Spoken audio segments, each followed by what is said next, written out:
লেবু কত করে? 5 টাকা। কত? 5টা 10 টাকার 5টা 2 টাকা। সবজি ভালো না। কত করে বলছো? 5 টাকায় 10 পিস। করে বলো না। এইটা লেবু 2 টাকা। দাঁড়াও। বাংলা কথা বুঝতে পারো? তুমি বাংলা বুঝতে পারো? হ্যালো 10 টাকা। হ্যাঁ, ওই 5 টাকা কম। কত টাকা দিতে হবে? 10 10 টাকা। টাকা 10 টাকা 2 টাকা 100। আমি একটু কানে কম শুনে একটু ভালো করে বলো না।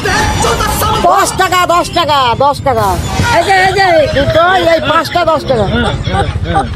আমি কি বলি? 1000 টাকা? 10 না না 1000 টাকাই নেবো নি। আরে 10 মানে ভগবান, अबे साले जो माफ करना मैं जो 1000 টাকা এটা কোনো ব্যবসা এটা? 1000 টাকা বলছে। 10 টাকা। হে প্রভু, একের পিঠে একটা শূন্য 10। পিঠে মারবে? না না আমি 100 টাকাও দিতে পারবো না। 100 টাকার জন্য পিঠে মারবে বলবি?